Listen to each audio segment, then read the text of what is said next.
Welcome to episode 79 of Black, White, and Blue in the South, the podcast discussing Democratic politics with a Southern flair.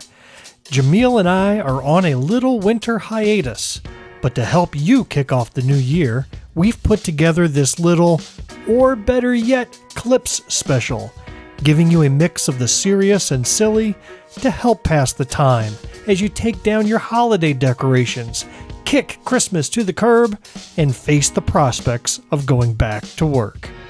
As always, we want you to interact with us on social media or drop us an email.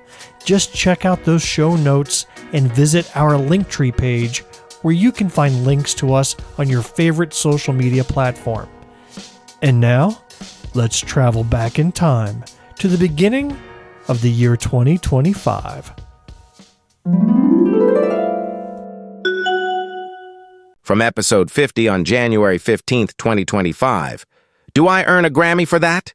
If you like what you hear and think others ought to be listening as well, please leave a rating, write just a little review, tell your friends about us, follow us on social media, or better yet, somebody please call South Carolina House Representative John McCravey a wambulance. Because the man hasn't even been in this session for minutes and he's already complaining and crying about some things. Let's take a listen. You ready for this? I'm ready. I don't even know if you've seen this video, but what you're about to hear is South Carolina House Representative Wayne Newton. I think his name's Wayne Newton. No, that's a singer. Yeah. It's Wayne somebody. Okay. Or Chairman Newton. Maybe I got the Wayne wrong. But okay. He's the chairman of the House Judiciary Committee that John McCravey is a part of. Mm-hmm. So you're going to hear Chairman Wes Newton, I think his name is. You're going to hear him speak. And then you will hear a letter written by John McCravey. Okay. Here we go. Let's go.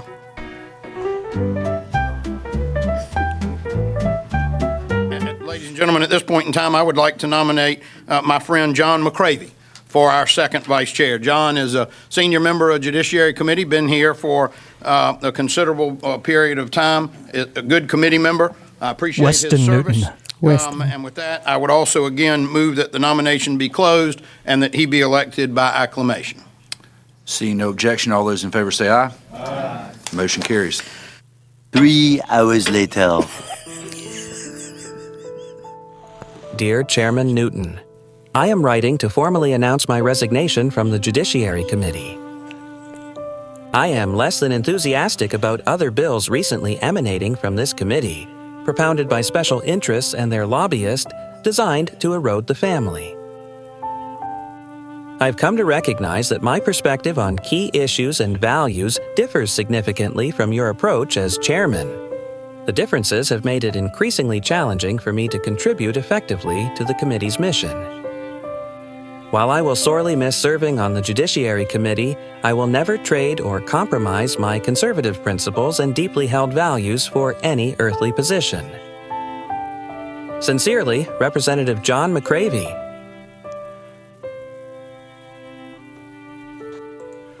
Wow, what do you think, Jamil?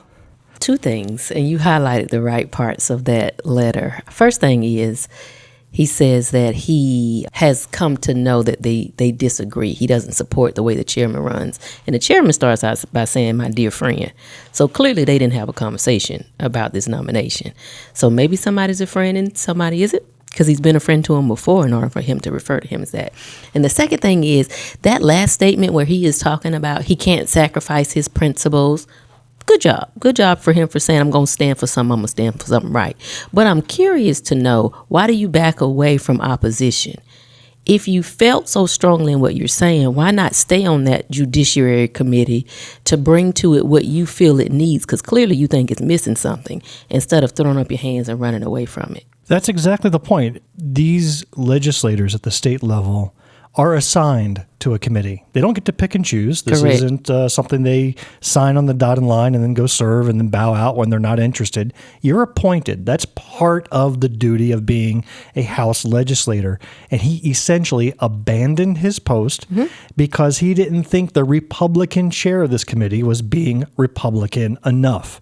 Now, you heard his statements and his rationale. He doesn't list any specifics. He doesn't say what came out of the committee that he didn't agree with. But what do you think every Democrat who sits on these committees thinks. They're there to fight the good fight. Most of the time, with Republicans being a supermajority, things come out of these committees that they don't like. You don't see Democrats going and quitting and taking their toys and going home and crying to mama. Exactly. What is this? Makes no sense. And then what he has to understand is that's the chairman. Yes. There's a committee which consists of other individuals.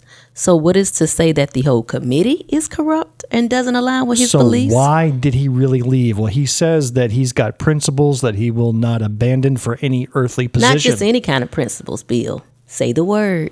He said conservative principles. Whatever his principles are, right? So, whatever, dude. But let's look at the facts of this, because he sent out text messages. He posted on Facebook. He revised his story from that letter. So one thing that McCravy didn't bring up is the fact the Judiciary Committee has subcommittees.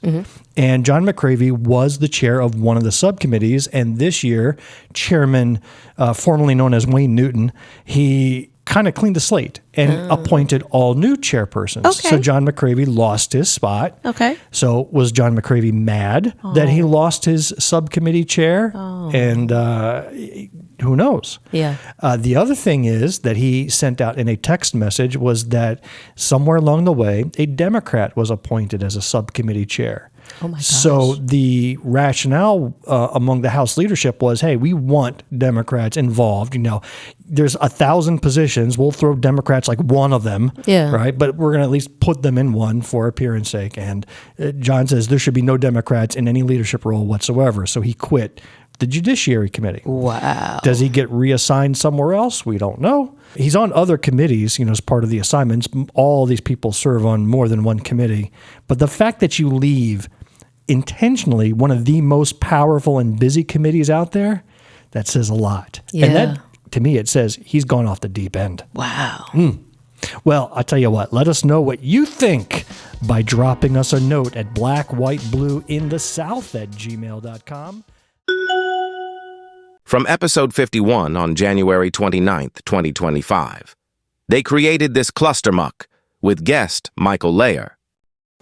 Or better yet, send an IT guy over to the South Carolina State Senate because that group of dinosaurs is struggling mightily with the advanced technology known as Zoom. This clip is from a Senate Finance Committee hearing where half the members were dialed in remotely. Let's take a listen and hear how they handled it. I can't hear you. How about you, Senator Martin? Can you hear us? Can you respond? I can hear you if you can hear me. Senator Young, Senator Martin. How about Senator Goldfinch? Can you hear us? Speak to us and let's see if we can hear you.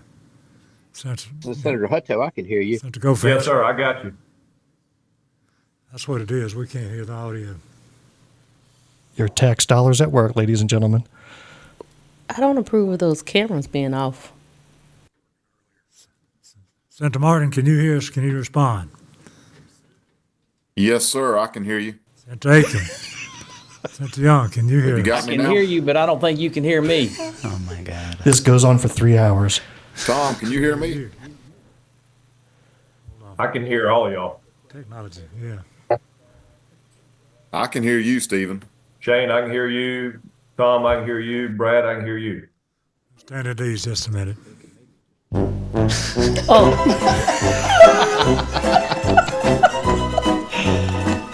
Oh, my God. I guess it would have been too much to say, turn your cameras on, please. Oh, my God. Well, let us know if you enjoyed what you just heard. Drop us a note. From episode 53 on February 26, 2025. Weaponized Ignorance with guest A.J. Davis. Or better yet. Oh, my God. It's like you forget we have this segment every episode and you're caught off every guard. time you say it, I get nervous. I'm thinking, what is he going to say this time? Or better yet, let's start preparing for the eventual ascendancy to power of Elon Musk's little boy, whose name is Xashazii. My God. He's got in his name, you know that A that's smushed up against an E that's slanted is like just one character? It's called an Ash, right? That's in this kid's name. X-A dash, and it's X little I. Anyhow, we're going to call him Little X. Okay. Little X stole the show. Indeed. At a very bizarre press conference that was recently held at the Oval Office. Let's hear it explained by TikTok sensation Tizzy Ent. Okay. You know, I wasn't even going to post on this, and then I saw some clips that changed my mind, and I'll show you those in a moment. But first, Elon Musk yesterday, along with his son Little X, held a press conference in the Oval Office to discuss what Doge is doing, all while Donald Trump watched on silently from his cuck chair. And in the aftermath, one of Elon's fanboys shared this tweet that Elon reposted. It says, "History repeats itself," and it shows two images. The first image is a pretty iconic image of JFK Jr. playing underneath his dad's desk while he worked in the Oval Office. And the second is Little X seemingly bored out of his mind, crawling around on the floor while Donald Trump pontificates about what he liked watching from said cuck chair. But I can point out at least one glaring difference between these two situations. JFK Jr., as I recall, never had criticisms of his father while the press was there.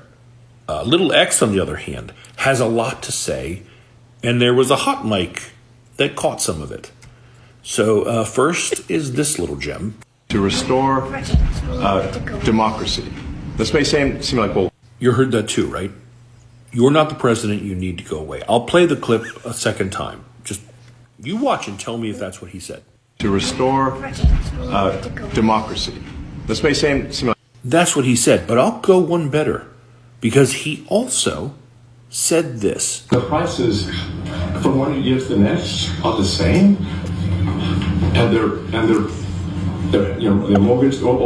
That one's clear as day. He says, "I want you to shut your mouth up." And there's already people who are like, out of the mouth of babes. But let me just put this out there for your consideration. A child this young doesn't have this profound moment where he tells off Trump. He just repeats things he's heard. So if he says you're not really the president, chances are someone has said that around him and he's repeating it. When he says, "I want you to shut your mouth up," he's either heard someone say that to someone else or someone has said that to him, and he's repeating it.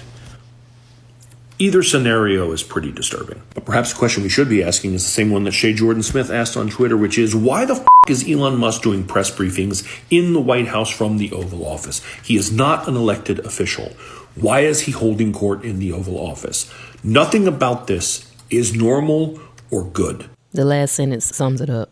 Nothing about this. Nope, not at all. You know, it's really worth watching this video. I understand the audio of the little kid was tough to hear, but you can see the video and you can see him mouthing these words. Mm-hmm. If you want to watch it, check our show notes. We'll have a link to Tizzy Ent's video where you can see it for yourself, or flip on over to our YouTube channel where you can see this whole episode live and just see what a mess Jamil and I are in person. Yeah. But in fairness, and I want to follow up with this because we are a fact-based podcast. Yeah.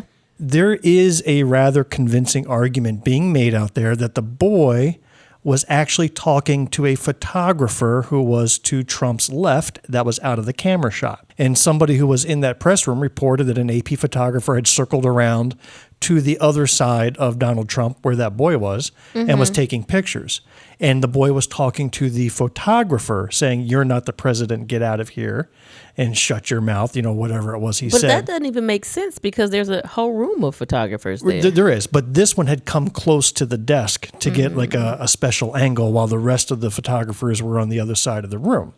You watch that video again, I can honestly see the boy is kind of looking past Trump. He's not looking directly at him. He's looking past him, but I wouldn't have noticed it otherwise. Okay. So I do think that there's a case there that maybe this wasn't exactly what was seen, but still, there are so many things wrong about this whole press conference to begin with. And let's not lose sight of the fact that, and I'm going to quote an article from the Straits Times, quote, the preschooler was also seen picking his nose and wiping it on the Resolute desk, gifted to President Rutherford Hayes by Queen Victoria in 1880 and used by nearly every president since. Yes. There's the respect for the Oval Office that we are all looking for. Yes, yes, yes.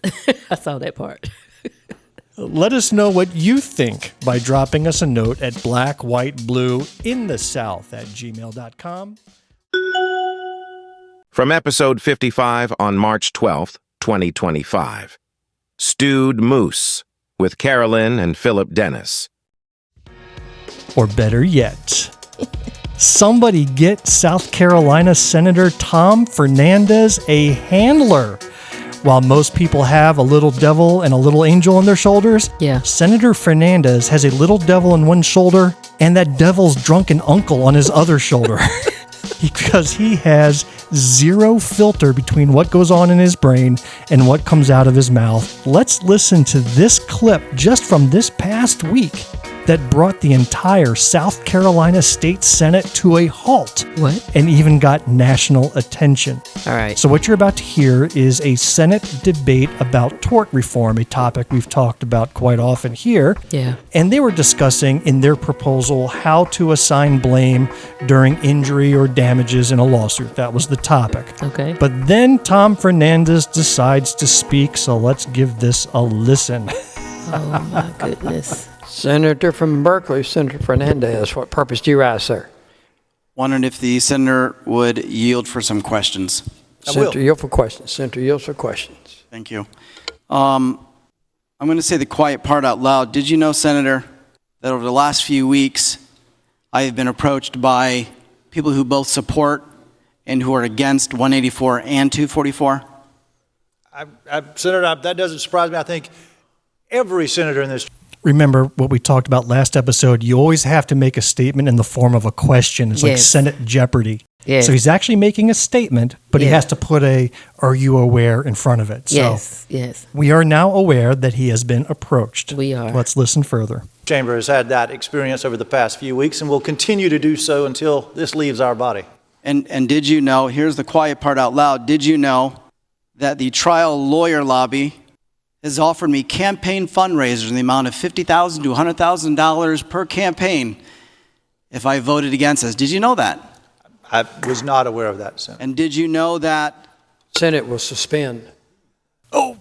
Brought it to a halt, and just watch. He's standing there looking confused with the microphone in hand. We go into executive. Go in.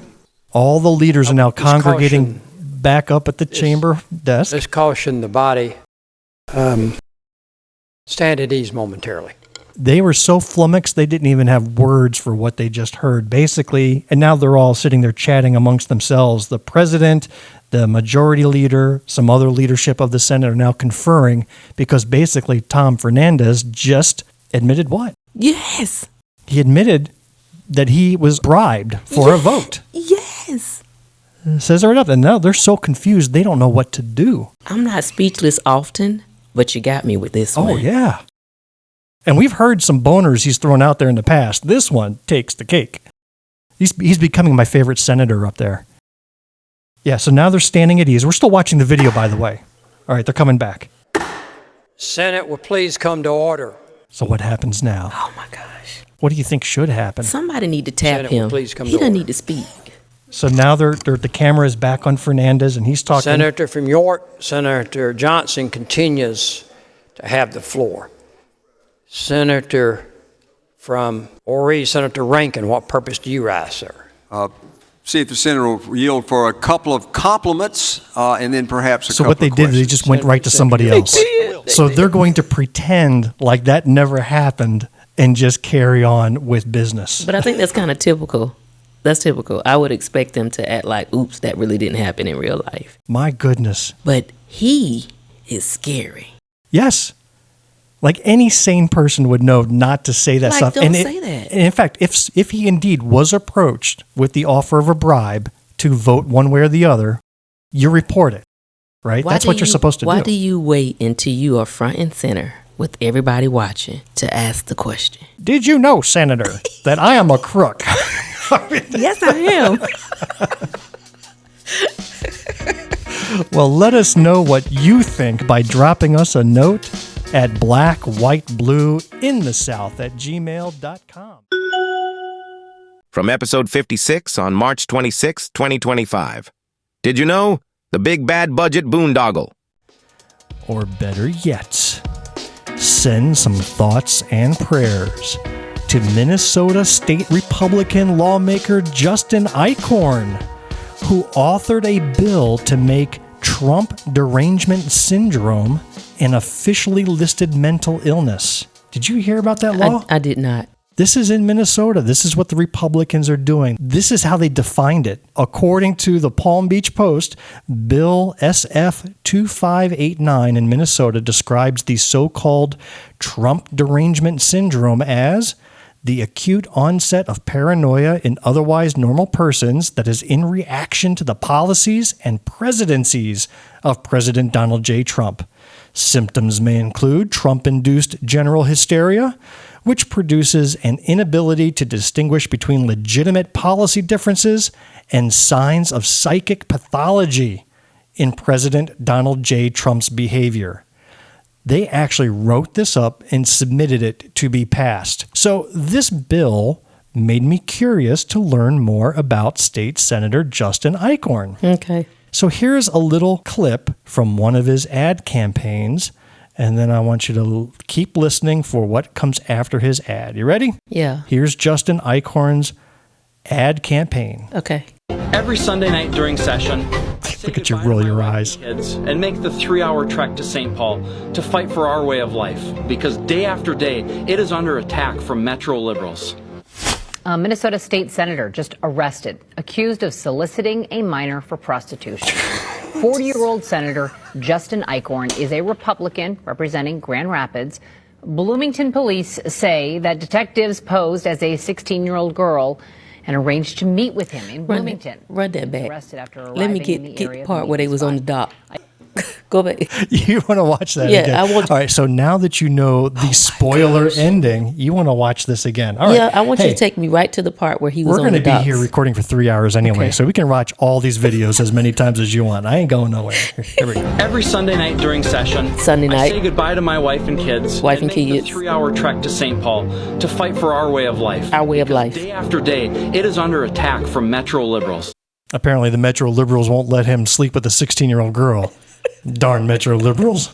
How dare they? You hit all the buzzwords, and then the next thing is you had to assume the position. Well, damn.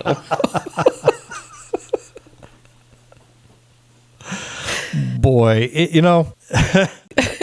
according to Newsweek, Eichhorn has taken a conservative stand against young children learning about gender diversity and sexual orientations. Following his arrest, he has not received any support from the Republican caucus within the Minnesota State Senate, who said they were shocked by these reports and demanded his immediate resignation, which he did give. But you know what? It'd be really nice if the South Carolina I was gonna say that. Republicans would have taken such a stance against one of their own who is under federal investigation for possessing child pornography. Yeah.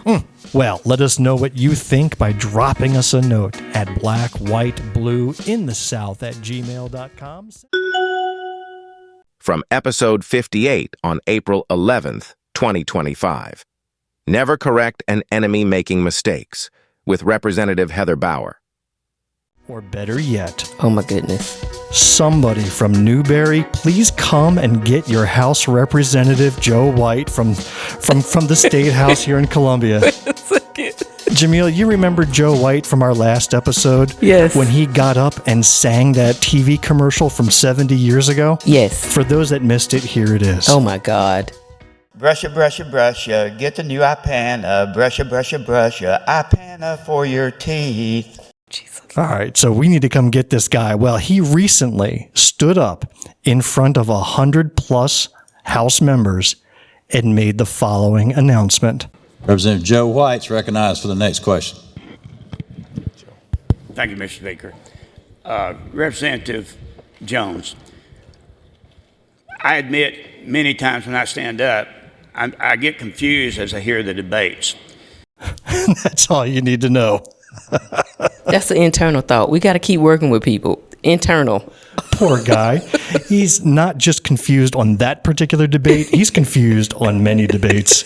So please come get him. He's obviously lost and confused in Colombia and needs to come home so he can live out the rest of his life watching 1950s TV commercials. God damn. Here's the new iPad with a brand new flavor.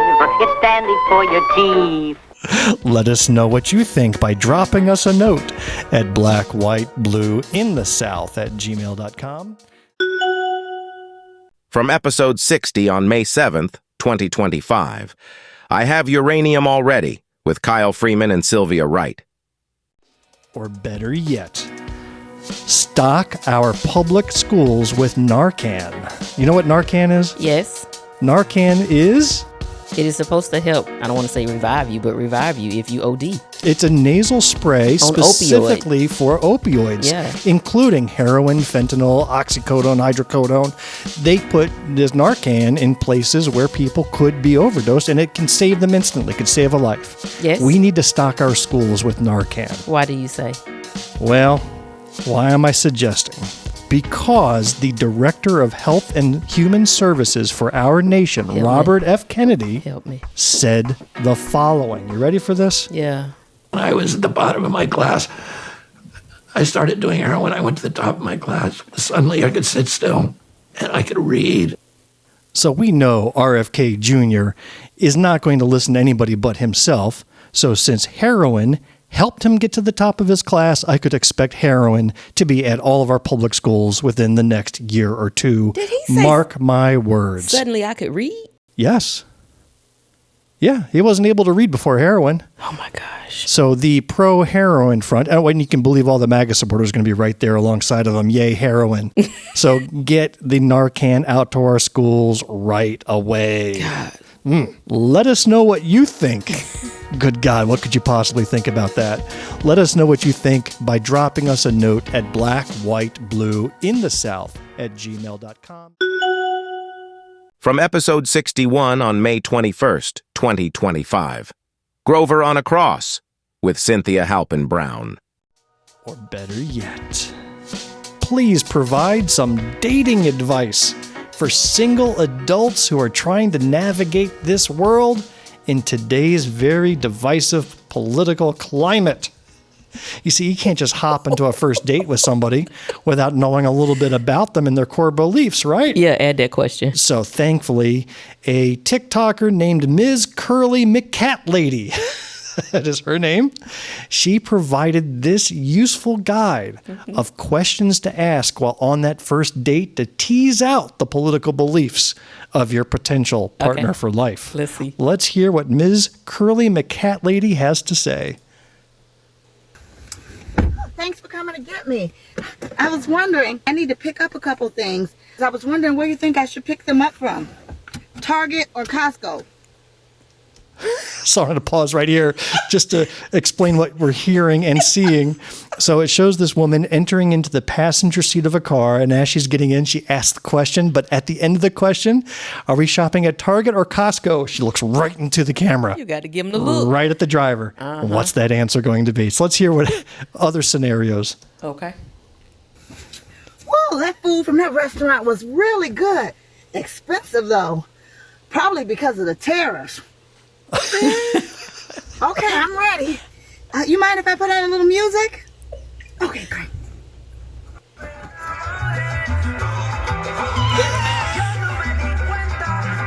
It's the face that she makes when she looks right at the camera. Definitely. Here comes another one. Whoa, it's a little chilly in here. Do you think it's a little bit chilly? Whew. I'm gonna put on my scarf. She just put on a red and white Palestinian keffiyeh, right? Just to see what the dating partner is going to say. That face. I love that face. I love it. Oh, it was so nice to run into my friend. I haven't seen her in a while since she moved out somewhere by the Gulf of Mexico. Yep. Oh, thanks for picking me up. I really got to get myself a new car. I was thinking about getting a Tesla. Curly McCat Lady, hats off to you. That is exactly. I will be following her. That is exactly what we need. Let us know what you think and what questions you would add to Ms. McCat Lady's list of dating questions by dropping us a note at blackwhiteblueinthesouth@gmail.com. From episode 62 on June 4th, 2025. I'm sorry, Lintheads with Trey Ward. Or better yet, let's make this song rise to number 1 in the bluegrass charts.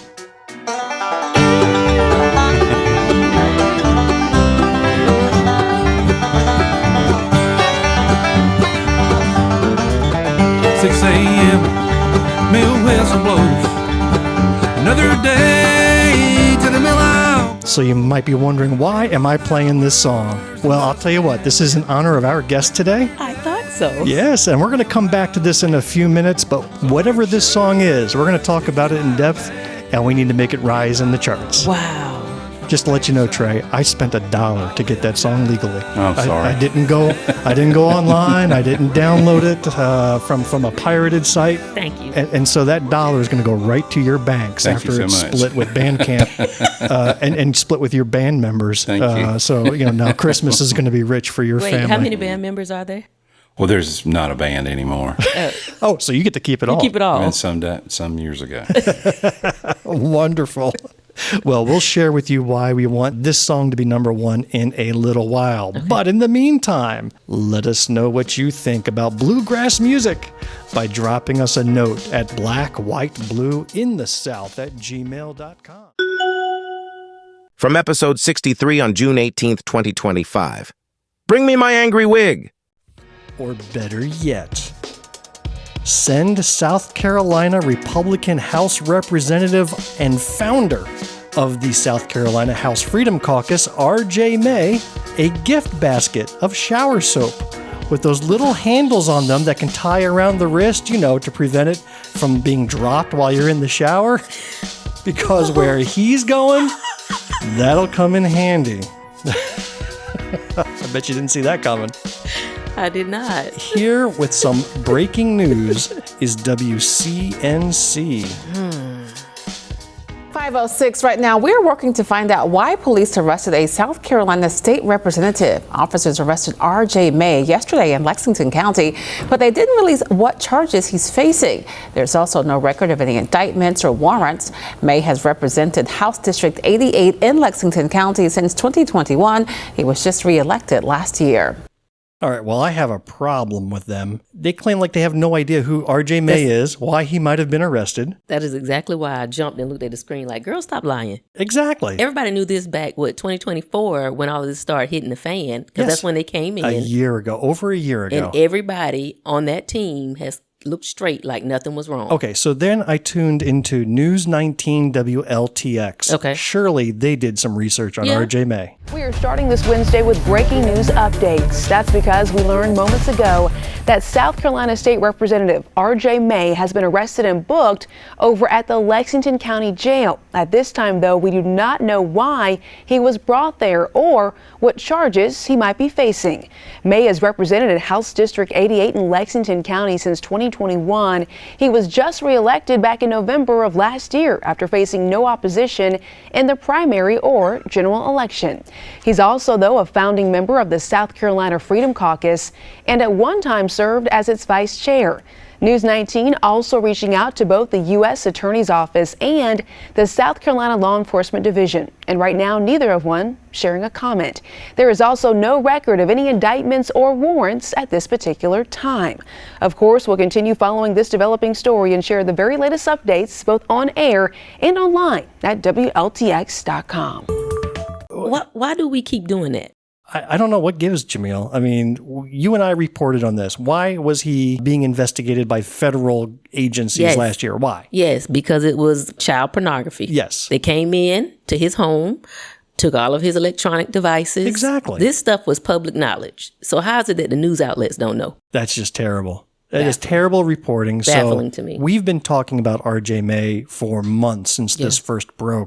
Yeah. So I went to the print magazines, the print papers, South Carolina Daily Gazette. Okay. They published an article, and they wrote that a state legislator and founding member of the ultra-conservative House Freedom Caucus was booked in a Lexington County jail on Wednesday, according to online jail records. So we're all in alignment there. No charges were listed yet. Okay, we're in alignment there. But he was being held pre-trial for the U.S. Marshal Service. Here we go. That's an important fact, right? It is. Suggesting potential federal charges.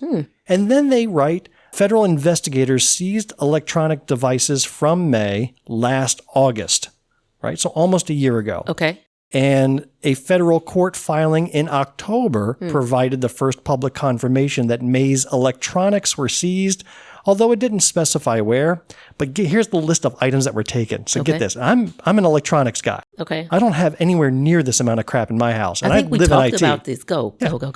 A Lenovo laptop, check. Okay. An Amazon tablet, check. 4 cell phones. How many cell phones you got? I got one. I got one. My wife has 2. One of them's from work, and then another's her personal one. But they confiscated. He had 4. He had a whole belt of phones around his waist. Wow. 4 hard drives, 4 SD cards, 2 DVDRs, and 19 thumb drives. 19 thumb drives. What is he storing on those? 19. I've got 2 thumb drives that I use from time to time. I think I found one the other day. Right. 19. He's got a whole bag full. Anyhow, they grabbed all of that, and that was the South Carolina Daily Gazette. Good for them in doing the research and putting everything in context. And then, just breaking this afternoon, the state and other outlets have reported some details as charges on, as we record today, it is Thursday, charges have been officially filed. Okay. He was denied bond. As he should be. Wow. Denied bond after an indictment was unsealed, charging him with 10 felony counts of distributing child sexual abuse material via the internet. They go on to say that May 38, a married father of 2 young children. My gosh. My heart just breaks for them. My If they're gosh. not the victims, they are still the victims, Wow. right? When their dad is undergoing this. Was arraigned Thursday morning before U.S. Magistrate Judge Shiva Hodges at a federal courthouse in Columbia. He pleaded not guilty to the charges. He actually came up with some sort of rational defense, at least his lawyer did, that somebody broke into his Wi-Fi and did all that transmitting and it wasn't him. But if you read the records here of the evidence they have, they've got him in 1 second looking up something on the state government website, and then in the next second transmitting something through an app called Kik. It's all from the same phone, same time, same geolocation. There was nobody busting into his Wi-Fi. That's the weakest argument ever. That's just not going to fly, and hence he was denied bond. But get this. May, who was the driving force behind the creation of the hardline conservative SC House Freedom Caucus, had a username. Yeah. Joe Biden, I was waiting on you. NNN69. Yeah. That was the name that he chose for transmitting this stuff. And you talk about derangement syndrome. That's how low an individual can go. Oh. Pure deceitful. So he distributed at least 10 videos of child sexual abuse. And I read the state article. They go into some graphic detail of what was found in those videos. And I don't even want to repeat it here in the air because it just makes me sick to my stomach. Well, I listened to my governor to be Dr. Jermaine Johnson. Yeah, shout out to him. Can't wait to call him governor. He did a live, and you can see the passion and the pain in him as he tries to go through this. And one of the statements that he said was, do not read that indictment if you have suffered any type trauma, because it would be gut-wrenching. And I'm thinking, like, what did this monster do? That is the lowest of the low. And then this is the group that stands behind Christianity.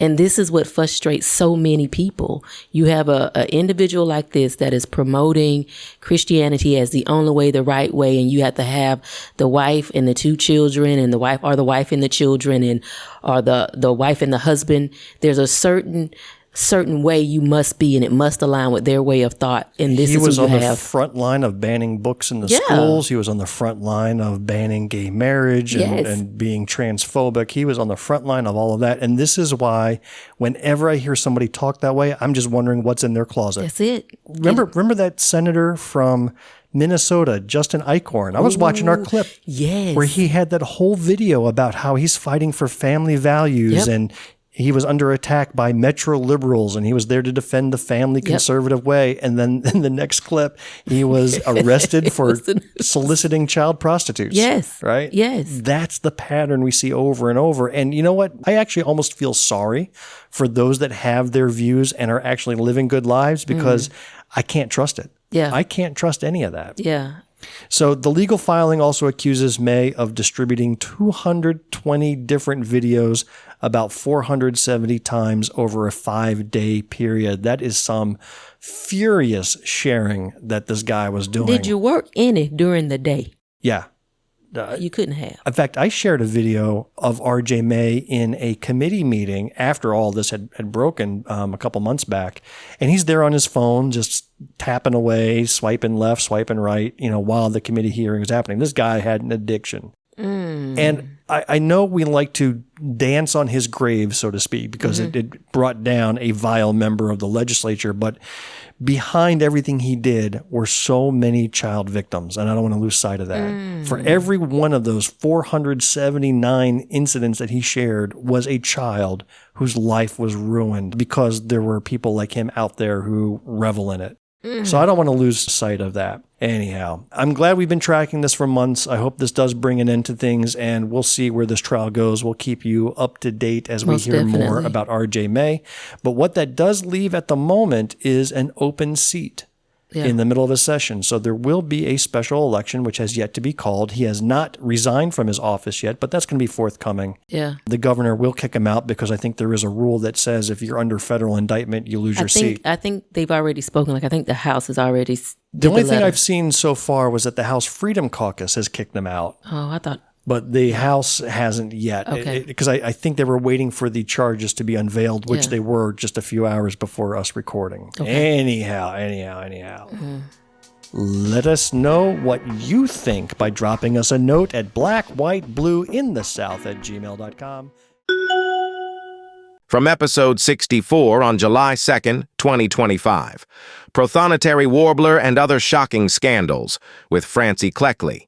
Or, better yet, oh gosh, send President Trump a belated Father's Day card because, as we just learned last week, Donald J. Trump is your daddy.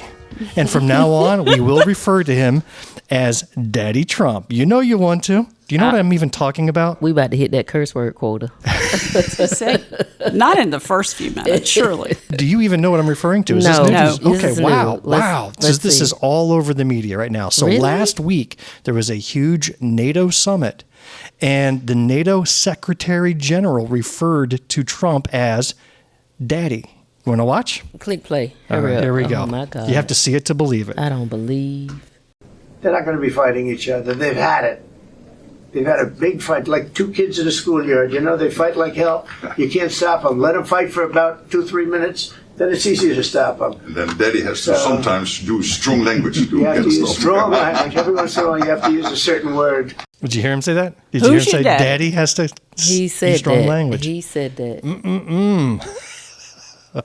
Well, it doesn't stop there because Jesus. after NATO chief Mark Rutte, I think is his name, after Mark Rutte called him Daddy, it went wild out in the social media universe.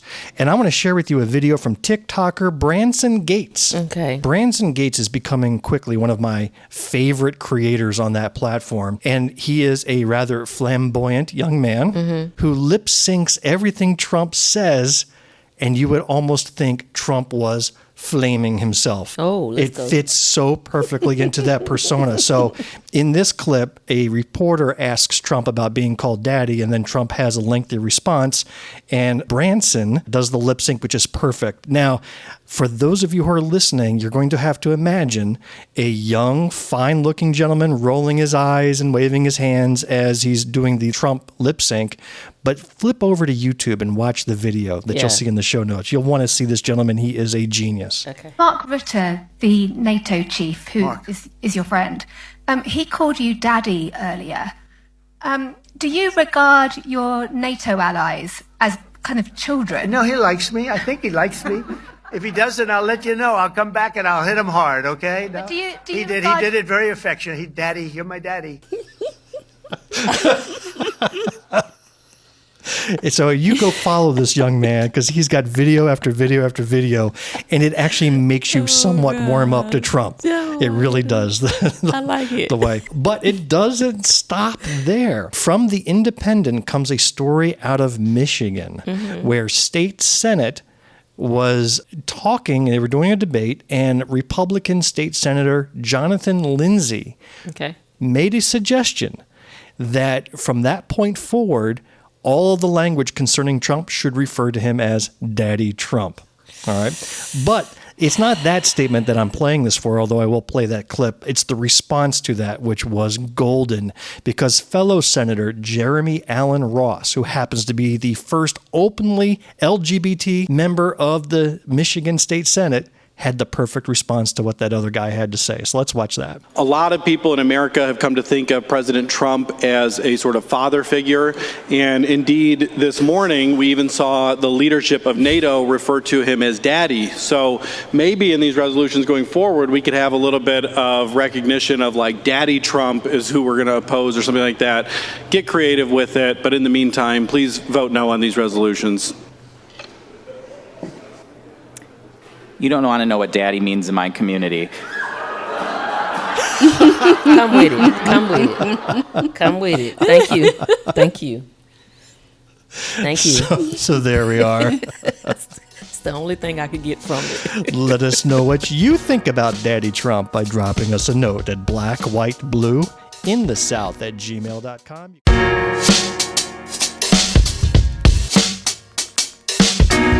And that's a wrap for this episode of Black, White, and Blue in the South. We hope you enjoyed what you heard today. Please take a quick minute and leave us a rating and review of this show. We really want to know what you think. If you do, we might just have another best of episode for you before Jamil and I return for season 4 of Black, White, and Blue in the South. If you are a blue dot in a red sea, keep the faith. Keep up the hard work. Change only happens over many years of work and dedication. As Benjamin Franklin once said, be at war with your vices, at peace with your neighbors, and let every new year find you a better man.